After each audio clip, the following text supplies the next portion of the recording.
میرے نبی نے فرمایا کہ 3 آدمیوں کی دعا ایسی ہے جو اللہ تعالیٰ رد نہیں کرتے۔ رمضان المبارک کے حوالے سے کہ اللہ تعالیٰ روزے دار کی افطار کے وقت دعا رد نہیں کرتے، روزے دار کی افطار کے وقت دعا رد نہیں کرتے، یہ میرے نبی کا فرمان ہے، اور آپ صلی اللہ علیہ وسلم کا فرمان مبارک پکا سچا ہے، اس کے اندر شک کرنا بھی گناہ ہے۔ تو روزے کے وقت کے اندر جب ہم بیٹھیں تو دعا مانگیں، اس کے لیے حضور صلی اللہ علیہ وسلم سے کافی ساری دعائیں ثابت ہیں، جو صبح شام کی دعائیں ہیں، ہم وہ بھی پڑھ سکتے ہیں ساری کی ساری۔ اعوذ بکلمات اللہ التامات من شر ما خلق، بسم اللہ الذی لا یضر مع اسمہ شیء فی الارض ولا فی السماء وهو السمیع العلیم۔ اسی طرح اللہم انا نجعلک فی نحورہم ونعوذ بک من شرورہم۔ شام کی دعائیں ہیں امسینا و امس الملک للہ والحمد للہ لا الہ الا اللہ، یہ بھی، اور اپنی زبان کے اندر کوئی اردو بولتا ہے، پشتو بولتا ہے، فارسی بولتا ہے، عربی بولتا ہے، انگلش بولتا ہے، وہ اپنی زبان کے اندر اللہ تعالیٰ سے دعا مانگے، وہ دعا کرتا ہے تو اللہ رب العزت اس کی دعا کو قبول فرماتے ہیں، رد نہیں فرماتے اللہ تعالیٰ۔ کسی مصلحت کی وجہ سے تھوڑا دیر کر دیتے ہیں، لیٹ کر دیتے ہیں، لیکن رد نہیں فرماتے اللہ تعالیٰ۔ اور آج کل ایک جو دعا مشہور ہے اور ہم سب نے یاد کی بھی ہے روزہ کھولنے کے وقت میں، اللہم انی لک صمت و بک آمنت و علیک توکلت و علی رزقک افطرت۔ اگر اس دعا کو ہم عام دعاؤں کی طرح، کیونکہ عربی زبان ہے، جیسے اردو میں ہم یہی ساری بات کر سکتے ہیں کہ یا اللہ میں نے روزہ افطار کیا اور میں آپ کے اوپر ایمان لے کر آیا اور آپ کے رزق سے میں نے جو ہے کھایا پیا، یہ ہم اردو میں اگر کہہ رہے ہیں تو یہ بھی دعا ہے، اور یہ ساری عربی کے اندر بھی ہے۔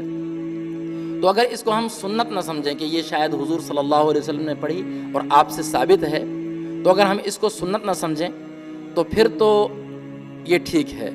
اس دعا کو پڑھ سکتے ہیں، اور اگر ہم اس کو سنت سمجھیں تو پھر ایسا مناسب نہیں ہے، یہ حضور صلی اللہ علیہ وسلم سے ثابت نہیں۔ ہاں، آپ سے اس وقت میں جو بالکل صحیح روایت ثابت ہے وہ یہ ہے، اللہم لک صمت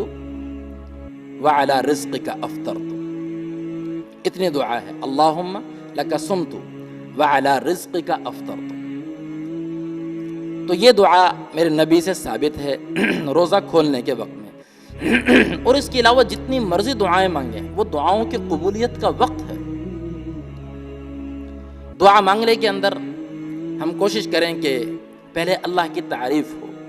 اللہ کی تعریف کے اندر قل هو اللہ احد، پوری اللہ کی تعریف ہے، اللہ تعالیٰ کے 99 نام اللہ کی تعریف ہیں، اور سورہ فاتحہ اللہ کی تعریف ہے۔ اپنی زبان کے اندر اللہ کی تعریف کریں، یا اللہ تو اکیلا یکتا بادشاہ خالق مالک سب کچھ تیرا ہے، میں عاجز کمزور، تو اللہ کی جیسے مرضی تعریف کریں۔ اس کے بعد حضور اقدس صلی اللہ علیہ وسلم کے اوپر نذرانہ ہدیہ درود پاک کا بھیجیں، تاکہ اللہ کی طرف سے جو درود پڑتا ہے اللہ کی طرف سے اس کے اوپر رحمت اور برکتیں نازل ہوتی ہیں، اور درود بھیجنے کے بعد پھر اللہ رب العزت سے اپنی جائز حاجات کو مانگے، اور اللہ تعالیٰ سے سب کچھ مانگے۔ میرے نبی نے فرمایا کہ نمک کی ضرورت ہے تو وہ بھی اللہ سے مانگو، جوتے کی تسمے کی ضرورت ہے تو وہ بھی اللہ سے مانگو۔ ہم اللہ سے مانگیں کہ یا اللہ تو دے سکتا ہے، اور ہمارے پاس سب کچھ ہونے کے باوجود ہم نہیں لے سکتے۔ تو کوئی مخصوص دعا روزے کے وقت میں آپ صلی اللہ علیہ وسلم سے ثابت نہیں ہے، اور عام دعائیں ساری ثابت ہیں کہ جو مرضی اس وقت کے اندر اللہ تعالیٰ سے مانگی جائے، تو ہم اس کا اہتمام کریں۔ اس طرح افطاری کے سحری کے وقت میں، وہ بھی تہجد کا وقت ہے، اس وقت بھی دعاؤں کا اہتمام ہو، اللہ تعالیٰ سے دعائیں مانگیں، تہجد پڑھیں۔ اللہ تعالیٰ کا عرش آسمان دنیا کے اوپر آ جاتا ہے، اور فرشتہ اعلان کرتا ہے، اللہ تعالیٰ اعلان کرواتے ہیں کہ کوئی ہے مانگنے والا میں اس کو عطا کروں، کوئی ہے دعا کرنے والا میں اس کی دعا کو قبول کروں، کوئی ہے بخشش چاہنے والا میں اس کی مغفرت کر دوں،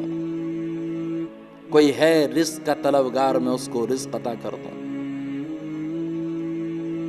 ایک جگہ پر رات کی اس وقت میں یہ بھی آیا کہ کوئی ہے بے اولاد اولاد مانگنے والا، میں اس کو اولاد دوں۔ ایک روایت کے اندر کوئی ہے عافیت مانگنے والا، میں اس کو عافیت۔ اللہ تعالیٰ اعلان کر رہے ہیں کوئی ہے مانگنے والا، کوئی ہے مانگنے والا۔ تو ہمیں 11 مہینوں کے اندر تو مشکل ہے تہجد کے وقت میں اٹھنا، اس میں تو اللہ کا شکر ہے کہ ہر بندہ اٹھ جاتا ہے آرام سے، کیوں اس نے سحری کرنی ہے۔ تو اس وقت میں 2 4 6 8 جتنی توفیق ہو اللہ کے سامنے کھڑے ہو کر نوافل پڑھ لیں، اور اس کے بعد اللہ تعالیٰ سے رو کے گڑ گڑا کر دعا مانگیں۔ تو جب اللہ خود ہی اعلان کرنے کوئی مانگنے والا ہے تو اللہ تعالیٰ عطا فرمانے والا ہے، اللہ تعالیٰ عطا فرمانے والا ہے۔ اس وقت کی بھی کوئی خاص دعائیں موجود تو ہیں، لیکن ہم اپنی اردو زبان کے اندر، عربی زبان کے اندر، فارسی کے اندر اللہ تعالیٰ سے دعائیں مانگیں۔ اور روزہ بند ہوتے ہوئے بھی ایک دعا تو نہیں کبھی کہی جاتی، اسپیکر وغیرہ کے اندر بھی مساجد میں اعلان ہوتا ہے نیت کا کہ روزے کا وقت ختم ہو چکا ہے اور کھانے پینے بند کر دیں اور روزے کی نیت کر لیں۔ وَبِالصَّوْمِ غَدٍ نَوَيْتُ مِنْ شَهْرِ رمضان، کہ میں رمضان کے اس اگلے دن کی جو ابھی شروع ہونے والا ہے اس دن کے میں روزے کی نیت کرتا ہوں۔ تو اسے نیت کے درجے میں تو یہ صحیح ہے، یہ حضور سے کوئی ثابت نہیں ہے، کوئی دعا نہیں ہے بلکہ نیت ہے۔ اور حقیقت میں تو نیت دل کے ارادے کا نام ہے، زبان سے اس کو پڑھنا بھی ضروری نہیں ہے، زبان سے پڑھنا ضروری نہیں ہے، دل کے ارادے کو نیت کہتے ہیں۔ ظاہر ہے اب یہ اس کا دل کا ارادہ ہے تو یہ سحری کے وقت اٹھا، ورنہ کون 3 بجے اٹھے، 4 بجے اٹھے، 2 بجے اٹھے، کوئی بھی نہیں اٹھتا ساری زندگی۔ یہ تو اس نے روزہ رکھنا ہے تو یہ اس لیے اٹھا ہے، تو اس کا ارادہ پہلے سے ہے، اس کو کوئی علیحدہ سے زبان سے الفاظ بولنے کی ضرورت نہیں، اور یہ وَبِالصَّوْمِ غَدٍ نَوَيْتُ مِنْ شَهْرِ رمضان کہنے کی ضرورت نہیں۔ کہہ لیا ٹھیک ہے، اس کو کوئی ہم سنت نہ سمجھیں، کوئی عبادت کی چیز نہ سمجھیں، یہ اس کو کوئی لازمی نہ سمجھیں۔ تو اللہ رب العزت نے یہ اس مہینے کے اندر 2 بہترین وقت ہمیں عطا کیے، اور اس میں ہم فارغ بھی ہوتے ہیں۔ ایک تہجد کا وقت، اس میں خوب دعائیں کریں، اور یہ سال تو ویسے بڑی دعاؤں کی ضرورت کا وقت ہے کہ اللہ رب العزت نے یہ کرونا جیسی وبا اور بیماری اس امت کے اوپر لاحق کر دی، اور اس کی وجہ سے کتنے بیچارے لوگ بے روزگار ہو گئے ہیں، کتنے پریشان ہیں، کتنے گھروں کے چولہے بجھ چکے ہیں، اور کتنے گھروں کی ضروریات پوری نہیں ہو رہی۔ دنیا کی ٹریفک کا نظام درہم برہم ہو گیا، ہوائی جہازوں کا نظام درہم برہم ہو گیا، لوگ اپنے گھروں سے دور کے علاقوں کے اندر کام کرنے کے لیے گئے ہوئے تھے، بیچارے پھنس گئے۔ تو امت کے اوپر بڑی پریشانی کا وقت ہے، خاص طور پہ اس مبارک مہینے کے اندر تو اللہ تعالیٰ سے خوب دعائیں کریں کہ یا اللہ اس بیماری کو، اس پریشانی کو ہم سے ختم فرما دے، ہمیشہ کے لیے ختم فرما دے، اس کے جتنے برے نتائج ہیں یا اللہ ان سے محفوظ فرما دے، اور یا اللہ عافیت کا معاملہ فرما دے۔ اور فرمایا کہ جب مصیبت کو بلا آتی ہے تو اس کے اوپر اپنے گناہوں کے اوپر توبہ اور استغفار کریں، وہ انسان کے گناہوں کی وجہ سے آتی ہے۔ میرے نبی نے فرمایا کہ جیسے حال زمین سے آسمان کی طرف جاتے ہیں،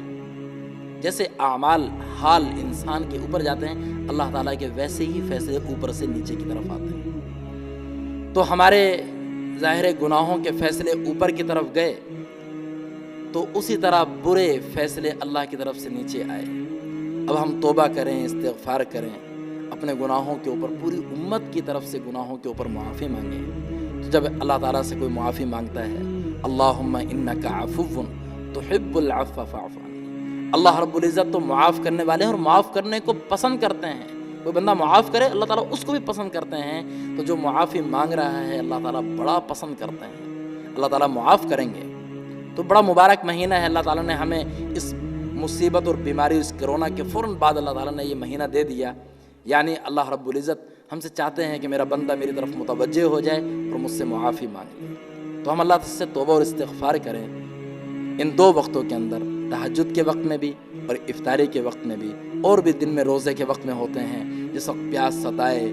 اور بھوک ستائے اور کام سے انسان تھک جائے، اس وقت جب وہ دل سے دعا کرے گا یا اللہ اس بیماری کو، اس پریشانی کو ہم سے دور کر دے، تو اللہ رب العزت کی رحمت جوش میں آئے گی، اور اللہ تعالیٰ کہیں گے کہ جا میرے بندے، میں نے تجھے اس بیماری سے اور پریشانی سے نکال دیا، اور انشاءاللہ اللہ تعالیٰ اس مبارک مہینے کی برکت سے ہمیں اس بیماری اور پریشانی سے نکالیں گے۔ اللہ تعالیٰ ہم سب کو توفیق عمل نصیب فرما دیں۔